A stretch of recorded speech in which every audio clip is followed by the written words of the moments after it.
Telangana state forensic science ల్యాబొరేటరీలో జరిగిన అగ్ని ప్రమాదంపై బీఆర్ఎస్ వర్కింగ్ ప్రెసిడెంట్ కేటీఆర్ కీలక వ్యాఖ్యలు చేశారు. ఎఫ్ఎస్ఎల్ అగ్ని ప్రమాదంపై సీఎం రేవంత్ రెడ్డి పని అన్నారు. ఓటుకు నోటు కేసు నుంచి తప్పించుకోవడానికే ఇలా చేశారని అనుమానం వ్యక్తం చేశారు. మున్సిపల్ ఎన్నికల్లో అందరూ బిజీగా ఉన్నారు, ఇదే అదునుగా భావించి కుట్ర చేశారని కేటీఆర్ ఆరోపించారు. పక్కా ప్లాన్తో ఆధారాలు మాయం చేశారని మండిపడ్డారు.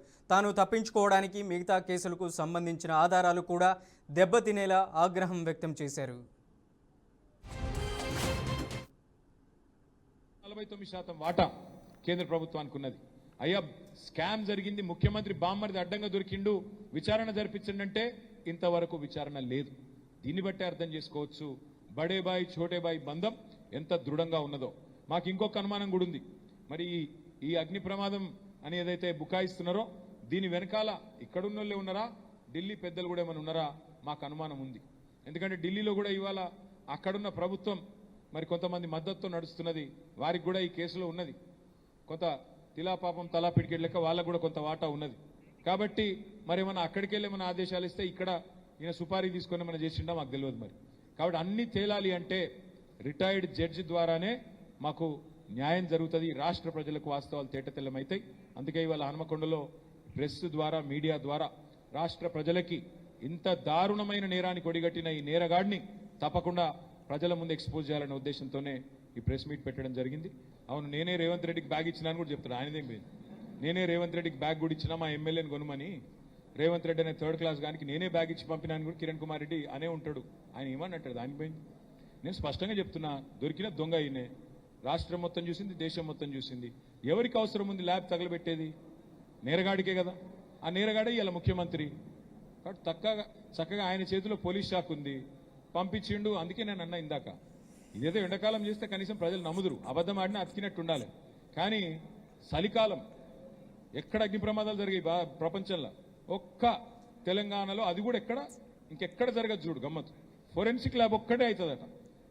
దాన్ని బట్టి ఏమర్థం చేసుకోవచ్చు మనం? చాలా చక్కటి ప్రణాళికతో అందరు మున్సిపల్ ఎన్నికల్లో బిజీగా ఉంటే ఈయన మాత్రం మురికి పనుల్లో బిజీగా ఉన్నాడు. దాన్ని బట్టి మాకు అర్థమైంది. అది తెలంగాణకు డైరెక్ట్గా అంటాడు, ఆర్ఆర్ ట్యాక్స్ వసూలు అవుతుంది అంటాడు. ఏప్రిల్ 2024లో, ఇప్పుడు మనం ఏప్రిల్ 2026 దగ్గరకు వచ్చినాం, 2 ఏళ్ల కిందట. RR tax, Rahul Revanth tax వసూలైతుంది తెలంగాణలో అని ప్రధానమంత్రి అభియోగం మోపుతాడు. కానీ ఏం చర్యలు ఉండవు. హోంమంత్రి వచ్చి తెలంగాణ ఏటీఎంగా మారిపోయింది కాంగ్రెస్కు అంటాడు, ఏమీ ఉండదు. చివరికి హైదరాబాద్ సెంట్రల్ యూనివర్సిటీ భూముల విషయంలో సుప్రీంకోర్టు ఎంపవర్డ్ కమిటీ చెప్పింది కదా, 10,000 కోట్ల కుంభకోణం జరిగింది. మీరు సుప్రీంకోర్టు ఎంపవర్డ్ కమిటీ చెప్పింది, నేను చెప్పలేదు. మీరు వెంటనే SFIO serious fraud investigation agency కానీ, సిబిఐ కానీ, ఈడీ కానీ ఒక మంచి విచారణ సంస్థతో విచారణ జరిపించండి అని సుప్రీంకోర్టు వేసిన కమిటీ చెప్పింది. కానీ కేంద్రం స్పందిస్తలేదు. ఆఖరికి పొంగులేటి శ్రీనివాసరెడ్డి ఇంట్లో ఈడీ రైడ్ అయితే ఇప్పటికి సంవత్సరంన్నర అయితే కనీసం కేసు కూడా రిజిస్టర్ చేయలేదు. మరి ఈ కేసులో బీజేపీ చిత్తశుద్ధి కూడా తేలిపోతుంది. బడేబాయ్ ఛోటాబాయ్ బంధం ఏదైతే ఉన్నదో ఆ బంధంతోనే మీరు రేవంత్ రెడ్డిని కాపాడుతున్నారని మేము బలంగా నమ్ముతా ఉన్నాం. మున్సిపల్ ఎన్నికలో కేసీఆర్ మోడీని చూసి ఓట్లు వేస్తే గోసపడతామని సీఎం రేవంత్ రెడ్డి అన్నారు. గల్లీలో మోరీ తీయాలంటే కేసీఆర్ వస్తారా, నిధులు కావాలంటే మోదీ ఢిల్లీ నుంచి వస్తారా అని ప్రశ్నించారు. ఇవాళ భూపాలపల్లి జిల్లా పర్యటనలో భాగంగా ఏర్పాటు చేసిన సభలో మాట్లాడిన రేవంత్ రెడ్డి, కేసీఆర్ మోదీ ఈ ఇద్దరు బొమ్మలు చూసి ఓట్లు అడగడానికే పనిగా వస్తారని సీఎం రేవంత్ రెడ్డి ఎద్దేవా చేశారు. ఎవరికన్నా ఉన్న వాళ్ళకి ముఖ్యంగా మా అక్కల్ని అడుగుతున్నా, మీకు ఎవరికైనా డబుల్ బెడ్రూమ్ ఇల్లు వచ్చిందా అక్క? మనకు మాత్రం డబుల్ బెడ్రూమ్ ఇల్లు రాలే. 1000 ఎకరాలలో ఎర్రవల్లిలో ఆయనకు ఫామ్ హౌస్ వచ్చింది, 100 ఎకరాలలో ఆయన కొడుకు జన్వాడలో ఫామ్ హౌస్ వచ్చింది, 50 ఎకరాలలో ఆయన అల్లుడికి హరీష్ రావు గారికి మోయినాబాద్లో ఫామ్ హౌస్ వచ్చింది. కేసీఆర్ బిడ్డ కవితకు శంకర్పల్లిలో 25 ఎకరాల ఫామ్ హౌస్ వచ్చింది. ఆయన్నే కాదు, ఆయనకు మందు గోళీలు అందించే సంతోష్రావు కూడా 20-30 ఎకరాల ఫామ్ హౌస్ వచ్చిందయా. ఇక రాంది ఎవరైనా ఉన్నారంటే ఎర్రవల్లి ఫామ్ హౌస్లో కేసీఆర్ క్లాస్మేట్ ఉంటాడు ఒక ఆయన, జాంగీర్ అని. చదువుకున్నప్పటి నుంచి ఆయనతోనే ఉన్నాడు. నిన్నగాక మొన్న ఆయన చేతికి దట్టి కట్టింది కూడా గాయననే జాంగీర్. జాంగీర్కి ఒక్కనికే ఏం రాలే పాపం, చూస్తూనే ఉన్నాడు. ఆయన క్లాస్మేటు కింది నుంచి పైకి ముఖ్యమంత్రి అయిండు, దిగిపోయిండు, కానీ జాంగీర్కు మాత్రం న్యాయం చేయలే. ఇవాళ అది పరిస్థితి. మీకు మాత్రం ఇన్ని ఫామ్ హౌస్లు వచ్చినాయి, 100,000 ఎకరాల భూములు వచ్చినాయి. టీవీలు వచ్చినాయి, పేపర్లు వచ్చినాయి, వేల కోట్ల రూపాయల వ్యాపారాలు వచ్చినాయి. మా పేదవాళ్లకు మాత్రం డబల్ బెడ్రూమ్ ఇండ్లు రాలే. మేం భూపాలపల్లి జిల్లా ఇస్తే కాంగ్రెస్ పార్టీ జిల్లాను రద్దు చేస్తుందని ఒక తప్పుడు విషపు ప్రచారం చేస్తున్నారు. ఈ వేదిక మీద నుంచి మీడియా మిత్రులకు 4 కోట్ల తెలంగాణ ప్రజలకు నేను స్పష్టంగా చెప్పదలుచుకున్నా, ఏ జిల్లాలను తొలగించడం కానీ కొత్త జిల్లాలను ఇచ్చే ఆలోచన కానీ ప్రభుత్వ పరిధిలో పరిశీలనలు లేదు. ఎన్నడైనా జిల్లాలను పునర్వ్యవస్థీకరించాలి, లేకపోతే రేషనలైజ్ చెయ్యాలి అని అంటే బహిరంగంగా ప్రజలకు చెప్పి శాసనసభలో చర్చ చేసి ప్రతిపక్షాల సూచనలు తీసుకున్న తర్వాతనే జిల్లాల గురించి ఆలోచన చేస్తాం. ఎవరు ఎన్ని కుట్రలు చేసినా, ఎన్ని అపోహలు సృష్టించాలని ప్రయత్నం చేసినా భూపాలపల్లి ప్రాంతం చైతన్యవంతమైన ప్రాంతం. ఎవరు ఏ కుట్రలు కుతంత్రాలతోని ఈరోజు తప్పుడు ప్రచారం చేస్తుండ్రో పసిగట్టగలిగిన శక్తి ఈ ప్రాంత ప్రజలకు ఉన్నది. భూపాలపల్లి జిల్లా ఎక్కడికి పోదు, జిల్లా కొనసాగుతుంది. అభివృద్ధి పదం వైపు నడిపించే బాధ్యత మన ప్రభుత్వం తీసుకుంటుంది. ఈ పక్కలున్న కిషన్ రెడ్డి ఉన్నాడు కదా, ఆయన కల్వకుంట్ల కిషన్ రావుగా మారి కేసీఆర్ కేటీఆర్ని అరెస్టు చేయకుండా ఆపుతున్నాడు కదా, గాదాని సంగతి చెప్పమని నేను అడిగితే కిషన్ రెడ్డి అంటుండు, నేనేమన్నా ముఖ్యమంత్రినా, నేను ఎట్లా అరెస్టు చేస్తాను. నేను అడగదలుచుకున్నా, వేల కోట్ల ఆస్తులను పేదల కోసం దానం చేసిన సోనియా గాంధీ, రాహుల్ గాంధీ గారిని సిబిఐ కేసుల పేరు మీద, ఈడీ కేసుల పేరు మీద రోజుల కొద్దీ ఢిల్లీ వీధుల్లో నడిపించి సర్వం త్యాగం చేసిన గాంధీ కుటుంబాన్ని అవమానించిన సిబిఐ, ఈడీ మీది కాదా, మీ మోడీది కాదా అని నేను అడుగుతున్నా. ఇలా కాళేశ్వరంలో కేసీఆర్ను, హరీష్ను కాపాడుతున్నది మీరు కాదా? ఫార్ములా ఈ రేసులో కేటీఆర్ను కాపాడుతున్నది మీరు కాదా? మరి ఎందుకు ఆ సిబిఐ, ఈడీ ఈరోజు కేసీఆర్, హరీష్, కేటీఆర్ను విచారణకు కూడా పిలిపిస్తలేరు, అరెస్టు చేసి లోపల పెడతలేరంటే కిషన్ రెడ్డి గారు నల్లికుట్ల మాటలు మాట్లాడుతున్నారు. నాకేం తెలుసు, నేనెట్లా చేస్తాను. 10 ఏళ్ళు చంద్రశేఖరరావు గారు ఉన్నారు, 12 ఏళ్ళు నరేంద్ర మోడీ గారు ఉన్నారు, 2 సార్లు కేసీఆర్ ముఖ్యమంత్రి అయిండు, 3 సార్లు నరేంద్ర మోడీ ప్రధానమంత్రి అయిండు. ఈ మున్సిపల్ ఎన్నికల్లో బీఆర్ఎస్ వాళ్ళు చెప్తుండ్రు కేసీఆర్ను చూసి ఓటేయమని, బీజేపీ వాళ్ళు చెప్తుర్రు మోడీని చూసి ఓటేయమని. నేను అడుగుతున్న మీడియా మిత్రులను, గల్లీలో మోరీ తీయాలంటే కేసీఆర్ వచ్చి తీస్తాడా? ఉన్న ఎమ్మెల్యేలకు, ఆనాటి మంత్రులకే కేసీఆర్ గెలిచేటోడు కాదు. భూపాలపల్లి గల్లీలో మోరీ తీయాలంటే ఆ మోరీ కేసీఆర్ వచ్చి తీస్తాడా?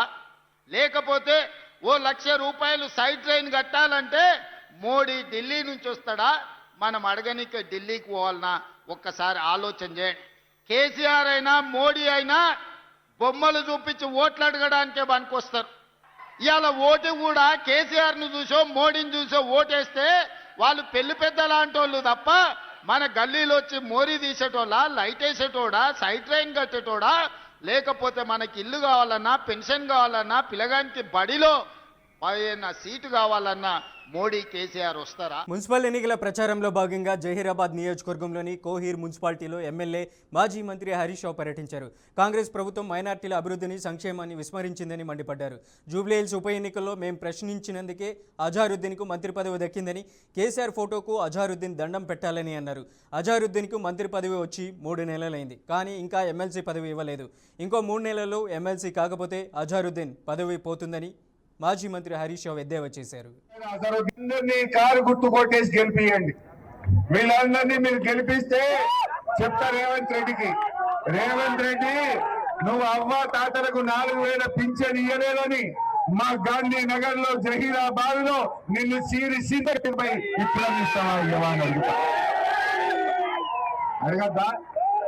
అడగాలంటే మీరు గీళ్ళని గెలిపియాలి. ఆయన ఒక అజరుద్దీన్ తిరుగుతున్నట్టు. असल अजहरुद्दीन को मिनिस्ट्री कौन दिलाए? बीआरएस दिलाया। 2 साल में मुसलमानों को मिनिस्ट्री नहीं दिया कांग्रेस। जब जुबली हिल्स इलेक्शन में बीआरएस पूछने लगे, अरे भाई कम से कम 2 साल के कांग्रेस हुकूमत में माइनॉरिटी को मिनिस्टर नहीं दिए, तुम्हारा को क्या मुंह है वोट पूछने का मुसलमानों का बोल के हम पूछने लगे। जब पूरे जुबली हिल्स के मुसलमान बीआरएस के तरफ देखने लगे, जब डर लग गए कांग्रेस को, डर लग जाके 10 दिन इलेक्शन है जुबली हिल्स का, 10 दिन पहले मिनिस्टर दिया नहीं। अरे अजहरुद्दीन साहब तो केसीआर साहब का फोटो रखना रे भाई, केसीआर साहब के फोटो को सलाम करना चाहिए। तुम्हारे को मिनिस्ट्री दिला है केसीआर साहब। मैं अजहरुद्दीन साहब से एक बात पूछना चाहता हूं, अभी तक आपको एमएलसी नहीं बनाया। एमएलसी 3 महीने गुजर गया, अगर से आगे 3 महीने के अंदर तू एमएलसी नहीं बने तो वो मिनिस्ट्री भी चले जाता। वो मिनिस्टर तू रहता कि नहीं रहता कि? यहाँ आके जहीराबाद में बहुत वादा कर रहे, क्या वादा कर रहे, क्या काम करे बोलो। पिछले आपका आधा टाइम तो हो ही गया, 2.5 साल हो ही गया, आगे 2.5 साल है, तो क्या काम करे बोलो। करा तो कुछ नहीं, बहुत सारे केसीआर साहब दिए सो स्कीमा तो काट दिए हैं, नया तो नहीं करे, पुराने जो मिलता था वो भी आज नहीं मिल रहा। సూర్యాపేట జిల్లా కోదాడ పట్టణంలో మున్సిపల్ ఎన్నికల ప్రచారంలో భాగంగా బీజేపీ రాష్ట్ర అధ్యక్షులు రామచంద్రరావు పర్యటించారు. ఖమ్మం క్రాస్ రోడ్డు నుంచి హుజూరాబాద్ క్రాస్ రోడ్డు వరకు నిర్వహించిన బైక్ ర్యాలీలో ఆయన పాల్గొని పార్టీ శ్రేణుల్లో ఉత్సాహం నింపారు. ఈ సందర్భంగా ఆయన కాంగ్రెస్ బీఆర్ఎస్ పార్టీలపై తీవ్ర విమర్శలు గుప్పించారు. రాష్ట్రాన్ని దోచుకున్న పార్టీలు కాంగ్రెస్ బీఆర్ఎస్ అని ఆరోపిస్తూ ప్రజలను మభ్యపెట్టి అధికారం కొనసాగించాలని ప్రయత్నిస్తున్నాయని అన్నారు. అనంతరం లాకప్ డెత్ ఘటనలో మృతి చెందిన కర్లా రాజేష్ కుటుంబాన్ని పరామర్శించారు.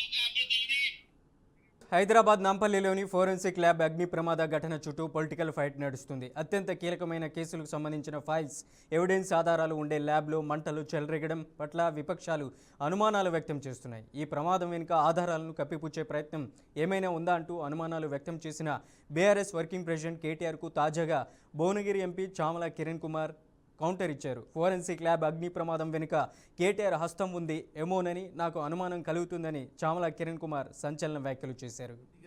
కేటీఆర్ నిన్న ఏదో అగ్ని ప్రమాదము ఫోరెన్సిక్ ల్యాబ్లో జరిగితే రేవంత్ రెడ్డి గారి ఓటుకు నోటు కేసుకు ముడిపెట్టి మున్సిపల్ ఎన్నికల సమయంలో తెలంగాణ ప్రజలను పక్కదో పట్టించి మిమ్మల్ని మీరు చేసిన దరిద్ర పాలన మర్చిపోయి మీరు చెప్పే మాటలలో ప్రజలు పడిపోయి రేవంత్ రెడ్డి గారి మీద విష ప్రచారం చెల్లి మీకు ఓట్లు వస్తాయనుకోవడము ఎంత మూర్ఖత్వం ఇది. ఏం మాట్లాడుతున్నావో, పొద్దున్న లేస్తే నిద్ర పట్టక ఇప్పుడు మున్సిపల్ ఎన్నికలలో కూడా ఈ చింతపండు ఇద్దని తెలిసిపోయి ఏదో అబాండాలు వేయాలని ఫోరెన్సిక్ ల్యాబ్లో ఒకవేళ ఏదన్నా జరిగితే మీ టేపులు, మీరు మాట్లాడిన మీ ఫోన్ ట్యాపింగ్కు సంబంధించినవి అవన్నీ కూడా ఎవిడెన్స్లు ఉంటాయి. అలా ఇలా నాకేం డౌట్ వస్తుంది తెలుసా, నీ అంతా నువ్వు ముందే వచ్చి రేవంత్ రెడ్డి మీద అభియోగాలు వేసినావు అంటే అసలు నీకేమన్నా అస్తం ఉందా? ఎందుకంటే మన చరిత్ర మొన్ననే మీరు అధికారంలో పోతుర్రని తెలిసి డిసెంబర్ 4వ తారీఖు నాడు ఎప్పుడైతే కౌంటింగ్ జరిగి కౌంటింగ్లో మనం ఓడిపోతున్నామని తెలిసిన నిమిషంలో స్పెషల్ ఇన్వెస్టిగేషన్ బ్రాంచ్లో సీసీ కెమెరాలు బంద్ చేసి మొత్తం పలగొట్టి ఆ ఇజ్రాయెల్ నుంచి తెచ్చిన పరికరాలన్నీ పలగొట్టి పెగాసిస్ పరికరాలు మీరు ఫోన్ ట్యాప్. కులంపై ఎమ్మెల్సీ నాగబాబు ఆసక్తికర వ్యాఖ్యలు చేశారు. కులం అనేది పుట్టుకతో వచ్చేదని, ఎంపిక చేసుకునే అంశం కాదని అన్నారు. మనం ఎక్కడ పుట్టాలో నిర్ణయించుకోలేం, కానీ ఎలా బ్రతకాలో మాత్రం నిర్ణయించుకోగలమని చెప్పారు. పెద్ద సంఖ్యలో ఉన్న కులాలు చిన్న సంఖ్యలో ఉన్న కులాలను ప్రోత్సహిస్తే అభివృద్ధి అదే జరుగుతుందని నాగబాబు స్పష్టం చేశారు. అందుకనే ఏపీలోని కాపులు పెద్దన్న పాత్ర పోషించాలని డిప్యూటీ సీఎం పవన్ కళ్యాణ్ అన్నారని నాగబాబు ఈ సందర్భంగా గుర్తు చేశారు. నా కులం మీద నాకు గౌరవం ఉంది. మన దేశంలో కులం అనేది మనకి నచ్చినా నచ్చకపోయినా ఒక సోషల్ రియాలిటీ. కులరహిత సమాజం కోరుకోవటం ఒక ఐడియల్ థాట్, అది చాలా ఉన్నతమైన ఆలోచన. మనం గుర్రం జాషువా గారు చెప్పిన విశ్వనరుడు అనే పరిణితి అందరికీ వచ్చిన రోజు మనకు అసలు రాజకీయ పార్టీలు అవసరమే లేదు. నేను కాపు కులంలో పుట్టాను, నా కులం మీద నాకు గౌరవం ఉంది. అయినా వేరొకరిని కించపరచినంత వరకు ఎవరి కులం మీద వాళ్ళ గౌరవం అభిమానం ఉండటం నేరమేమీ కాదు కదా. అయినా కులం అనేది అందరికీ బై బర్తే కానీ ఎవరికి బై చాయిస్ కాదుగా. మనం ఎక్కడ పుట్టాలో మనం నిర్ణయించుకోలేం, కానీ ఎలా బతకాలో అది మాత్రం మనం నిర్ణయించుకోవచ్చు. బట్ రాజకీయాల్లో ఐడియల్ సినారియోస్ కన్నా ప్రాక్టికల్గా ఉంటూ రియలిస్టిక్గా మాట్లాడాలి కాబట్టి కులం అనే రియాలిటీ గురించి మాట్లాడక తప్పదు. అందుకే పవన్ కళ్యాణ్ గారు ఎంతగానో ఆలోచించి జనసేన మూల సిద్ధాంతాల్లో ఒకటైన కులాలను కలిపే ఆలోచన విధానం గురించి చెప్పారు. మన సమాజంలో పెద్ద సంఖ్యాబలం ఉన్న కులాలు చిన్న సంఖ్యలో ఉన్న కులాలను భుజం తట్టి ప్రోత్సహిస్తే మనకి సామాజిక న్యాయం అనేది ఆటోమేటిక్గా జరుగుతుంది. అందుకే కళ్యాణ్ గారు ఒక మాట అన్నారు, రాష్ట్రంలో అధిక శాతం జనాభా ఉన్న కాపులు ఒక పెద్దన్న పాత్ర పోషించాలి అని. దీనికి మంచి ఉదాహరణ మొన్న జనసేన పార్టీ పోటీ చేసిన అనకాపల్లి అసెంబ్లీ సీటు. అక్కడ 40% కాపులు ఉన్నా కూడా జనసేన ఆ సీటుని ఒక బీసీ సోదరుడైన గౌరవ సామాజిక వర్గానికి చెందిన శ్రీ కొణతాల రామకృష్ణ గారికి ఇచ్చింది. ఏపీలో రాజకీయాలు సంచలనం రేపుతున్నాయి. తిరుమల కల్తీ లడ్డు అంశంతో వివాదంగా మారింది. ఈ సందర్భంగా వైసీపీ నేతలు కూటమి ప్రభుత్వంపై తీవ్రస్థాయిలో మండిపడుతున్నారు. తిరుమల లడ్డు వ్యవహారంపై సిట్ నివేదిక ఇచ్చినా దుష్ప్రచారం చేస్తున్నారని వైసీపీ నేతలు మండిపడ్డారు. నివేదికలో చాలా స్పష్టంగా ఇందులో జంతు కొవ్వులు కలవలేదని నిర్ధారించారు. కానీ ఎలా అయినా సరే దాంట్లో జంతు కొవ్వులు కలిశాయనే నిరూపించాలనే తాపత్రయంతో చంద్రబాబు నాయుడు గారు ముందుకెళ్లడంతోనే ఇప్పుడు ఈ అంత వ్యవహారం నడుస్తుంది. దాన్ని ఎవరూ ప్రశ్నించకూడదు. ఈ తప్పు ఎందుకు చేసామని అడిగితే నాయకుల ఇళ్ల మీద దాడులు చేస్తున్నారు, బూతులు తిడుతున్నారు, పచ్చిగా మాట్లాడుతున్నారు, ఫ్లెక్స్లు కడుతున్నారు, ఇళ్ళు తగలబెడుతున్నారు, ఇళ్లల్లో దూరి విధ్వంసాలు చేస్తున్నారు, పెట్రోల్ బాంబులు ఇసురుతున్నారు. ఒకటి కాదు, రెండు కాదు, సాక్షాత్తు చట్టసభల్లో ఉన్న శాసనసభ్యుల నాయకత్వం వహించి మేము దాడులు చేయడానికి వచ్చామని చెప్పే స్థాయికి శాంతి భద్రతల్ని తీసుకొచ్చారు. ఒక ఇంటి మీద అంబటి రాంబాబు గారు ఒక మాజీ మంత్రి, ఒక కాపు నాయకుడు, ఆయన ఇంటి మీద దాడి చేస్తారు, తగలబెడతారు. జోగి రమేష్ గారు ఒక మాజీ మంత్రి, ఒక బీసీ నాయకుడు, ఆయన ఇంటి మీద దాడి చేస్తారు, పెట్రోల్ బాంబులు వేస్తారు.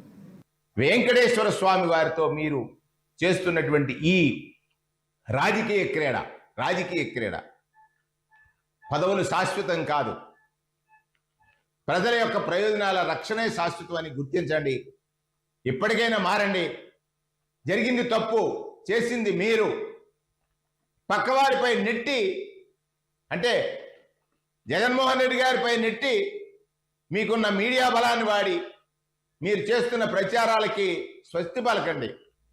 మీకు అధికారం ఇచ్చారు, ప్రజలకు మీరు చెప్పింది చేయండి. సినిమాలో యాక్టర్ అయినా ఆయన కానీ నాగబాబు కానీ మిగతా ఎవరైనా కానీ వాళ్ళు ఆ స్క్రిప్ట్కి సంబంధించి అప్పటికప్పుడు వాళ్ళు వేషాలు వేస్తారు. పవన్ కళ్యాణ్ గారు పార్టీ పెట్టినప్పుడు ఫస్ట్ బీజేపీతో చంద్రబాబుతో కలిసి ఉన్నారు, ఆ తర్వాత మార్కిస్టు, ఆ తర్వాత ఏమో వాళ్ళ ఇంట్లో ఆయన చెప్పిన మాటలు మనం చెప్పినవి కావు. వాళ్ళ అమ్మగారు దీపం పెడితే వాళ్ళ నాన్నగారు సిగరెట్ తాగుతారని చెప్పని, వాళ్ళ అమ్మగారు దీపం వెలిగిస్తే ఆ దీపంతో సిగరెట్ వెలిగిస్తా అని చెప్పింది ఎవరు చెప్పారని పవన్ కళ్యాణ్ గారేనా? మళ్ళీ అదే పవన్ కళ్యాణ్ గారు మా ఇంట్లో ఇప్పుడు రామనామం వినపడుతుంది మా నాన్నగారు అని చెప్పి అంటాడు. నాగబాబు గారేమో నేను నాస్తికుణ్ణి, దేవుణ్ణి నమ్మేవాళ్ళు ఎవరు మంచిది కాదు, దేవుడు లేడు అని చెప్పిన వాడు మళ్ళీ ఈరోజు ఆయన సనాతన ధర్మం గురించి మాట్లాడుతున్నారు. మన కర్మ ఇలాగ వచ్చిందండి ఈరోజు ఈ రాష్ట్రానికి. ఇటువంటి వాళ్ళు మనకి హిందూ ధర్మాన్ని కాపాడేవాళ్ళు. అందుకనే పవన్ కళ్యాణ్ గారి గురించి ఎవరు పట్టించుకో పరిస్థితి లేరు. దయచేసి నేను ఒకటే కోరుకుంటున్నా, మీరు నిజమైన హిందూ వెంకటేశ్వర భక్తులైతే కనుక మీరు చేసిన తప్పులకి క్షమాపణ కోరండి. ఆయన ఎప్పుడూ కూడా ఇవాళ సనాతన ధర్మం వెంకటేశ్వర స్వామి అంటే 22,000 గుళ్ళు కట్టించాడు ఆయన టైంలో. ఎక్కడైతే అమరావతిలో గుడి కట్టించారు, వైజాగ్లో గుడి కట్టించారు, హైదరాబాద్లో గుడి కట్టించారు, అమెరికాలో గుళ్ళు కట్టించారు. ఎక్కడైతే 2,000 గుళ్ళు కట్టించారు, నువ్వు 350 గుళ్ళు కూల్చారు. మీరు పుష్కరాల పేరు చెప్పి 350 గుళ్ళు నిష్కారణంగా కూలిస్తే ఆయన నిర్మించే కార్యక్రమం చేశారు. దేవుడంటే భక్తి ఉన్న వ్యక్తి జగన్మోహన్ రెడ్డి గారు. దేవుడంటే భక్తి లేని వాళ్ళు మీరు. ఏదైతే రథాన్ని మరి ఎవరు కాల్చారో దాన్ని ఇమీడియట్లీ సంవత్సరం జరగకుండా మరి ఇక్కడ రథం ఇంకోసోట రథం 2 కూడా కట్టే కార్యక్రమం చేశారు, చేయించే కార్యక్రమం. ఆయన ఎవరైనా దేవుడు విషయంలో ఎవ్వరూ కూడా ఒక్క అడుగు కూడా వెనక్కేరు, మంచి చేయటానికే చూస్తారు. దాంట్లో ఇది చేయడానికి ఎవరు చూడరని చెప్పి నేను తెలియజేస్తాను. నాంపల్లిలోని ఫోరెన్సిక్ ల్యాబ్ అగ్ని ప్రమాదంపై విచారణ జరుగుతుందని ఎఫ్ఎస్ఎల్ డీజీ శిఖా గోయల్ వెల్లడించారు. ఈ ప్రమాదంలో జరిగిన ఆస్తి నష్టంపై అధికారులు అంచనా రూపొందిస్తున్నారని, నష్టం అంచనాకు వచ్చాక వివరాలు వెల్లడిస్తామన్నారు. ఇవాళ ఫోరెన్సిక్ ల్యాబొరేటరీస్ను పరిశీలించారు. నిన్న ఉదయం 10:08 ఎఫ్ఎస్ఎల్లో అగ్ని ప్రమాదం జరిగిందని, మంటలను మొదట ఎఫ్ఎస్ఎల్ ఉద్యోగి ఒకరు గుర్తించారని చెప్పారు. ల్యాబ్ ట్రైనింగ్ హాల్కు మంటలు వ్యాపించాయని, మంటలు ఆర్పేందుకు ప్రయత్నిస్తే సాధ్యపడలేదన్నారు. మొదట ప్రాపర్టీ రూమ్లో పొగ మంటలు చెలరేగాయని, ఆ తర్వాత లైబ్రరీ హెచ్ఆర్డీ రూమ్కు వ్యాపించాయని వెల్లడించారు. ఈ ఇన్సిడెంట్ 10:08 అవర్స్లో ఎఫ్ఎస్ఎల్లో ఫైర్ యాక్సిడెంట్ జరిగింది. ఈ ఇన్సిడెంట్లో ఎఫ్ఎస్ఎల్ మీద పని చేసిన ఎంప్లాయీ సాయి కృష్ణ వెంటనే ఇన్స్పెక్టర్కు ఇన్ఫార్మ్ చేశారు. He also used the fire extinguisher and the fire alarm also gave us an alert. Jammalamadugu BJP MLA Adinarayana Reddy సంచలన వ్యాఖ్యలు చేశారు. రాష్ట్ర ప్రభుత్వం ఇంకా కమ్మగానే ఉందన్న ఆయన కూటమి ప్రభుత్వంలో పదవుల కేటాయింపులపై చేసిన వ్యాఖ్యలు రాష్ట్ర రాజకీయాల్లో సంచలనం సృష్టించాయి. 1983లో ఎన్టీఆర్ సీఎంగా ఉన్న సమయంలో గజ్జల మల్లారెడ్డి ప్రభుత్వ పాలన కమ్మగా ఉందని చెప్పాడని గుర్తు చేశారు. ఇప్పుడు కూడా రాష్ట్రంలో పరిస్థితి అలానే ఉందని, కమ్మగా ఉంటే అర్థం ఏంటో అందరికీ అర్థమయ్యే ఉంటుందన్నారు. ప్రభుత్వం కోసం గట్టిగా పనిచేసి కష్టపడే వారికి పదవులు దక్కాలని, కమ్మతో పాటు అన్ని కులాల వారికి సమాన న్యాయం చేయాలన్నారు. కూటమిలో బీజేపీ లేకపోతే రాష్ట్రంలో టీడీపీ, జనసేన లేదని సంచలన వ్యాఖ్యలు చేశారు.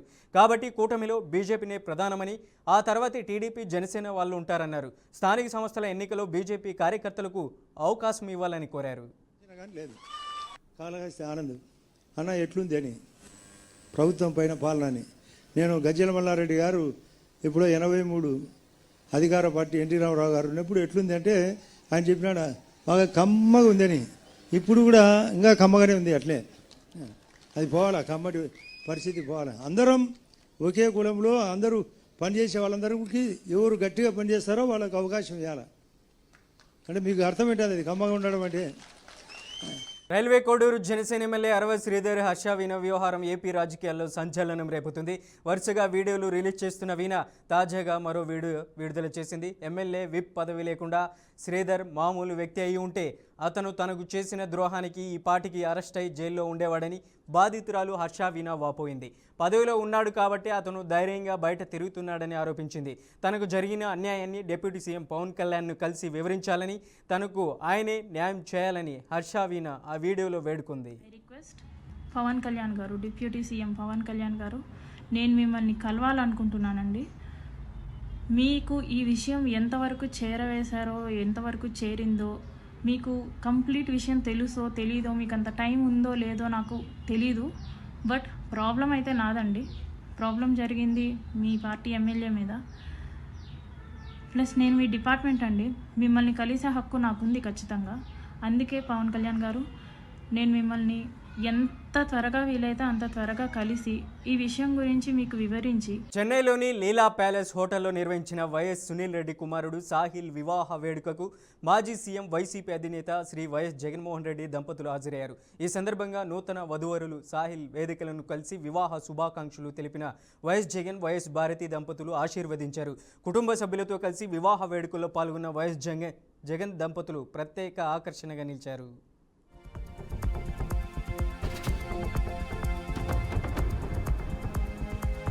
తమిళనాడులోని శ్రీ పేరంబదూర్ కమ్మ మహానాడు 2026ను ఘనంగా నిర్వహించారు. కేజీఎఫ్ ఫౌండర్ జట్టి కుసుమకుమార్ ఆధ్వర్యంలో జరిగిన ఈ కార్యక్రమానికి లక్షలాది మంది కమ్మ సోదరీమణులు హాజరై విజయవంతం చేశారు. ఈ సందర్భంగా జట్టి కుసుమకుమార్ మాట్లాడుతూ అన్ని రంగాల్లో ముందుండే సామర్థ్యం ఉన్నప్పటికీ కమ్మలకు తక్కువ ప్రాధాన్యత లభిస్తుందని ఆవేదన వ్యక్తం చేశారు.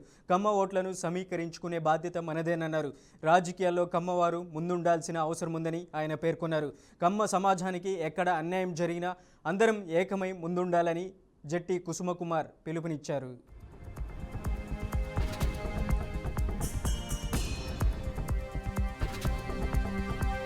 కేంద్ర హోంశాఖ మంత్రి అమిత్ షా ఛత్తీస్గఢ్ రాయ్పూర్లో పర్యటించారు. మార్చి 31 నాటికి నక్సలిజాన్ని తుడిచిపెడతామని అమిత్ షా ప్రకటించిన డెడ్లైన్ ముగుస్తూ ఉండడంతో ఆదివారం అధికారులతో ఉన్నత స్థాయి సమీక్షా సమావేశం ఏర్పాటు చేశారు.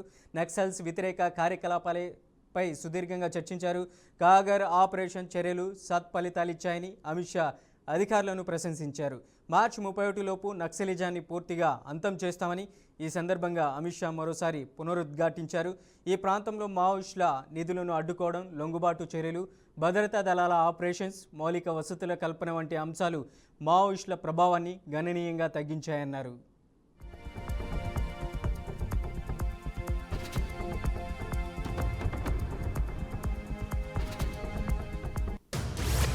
కర్ణాటకలో విమాన ప్రమాదం జరిగింది. విజయపురాలో శిక్షణ విమానం కుప్పకూలిపోయింది. ఇంజిన్లో సాంకేతిక లోపం వల్ల పొలాల్లో కూలినట్లుగా తెలిసింది. కలబురిగి నుంచి బెలగాం వెళ్తుండగా ఈ ప్రమాదం జరిగింది. ఫ్లైట్ కెప్టెన్ అలాగే ట్రైనీ పైలట్ ఇద్దరు వెంట్రుకవాసిలో ప్రాణాలతో బయటపడ్డారు. గాయాలు కావడంతో ఇద్దరిని ఆసుపత్రికి తరలించారు. విజయపురం జిల్లా బబలేశ్వర్ పోలీస్ స్టేషన్ పరిధిలోని మంగళూరు గ్రామంలో ఈ ఘటన జరిగింది. ప్రమాదానికి గురైన విమానం రెడ్ బర్డ్ ఏవియేషన్కు చెందిన శిక్షణ విమానంగా గుర్తించారు. ಅಲ್ಲಿ ಅವ್ನು ನೋಡು ನೋಡ್ರಿ ಎಲ್ಲಾರು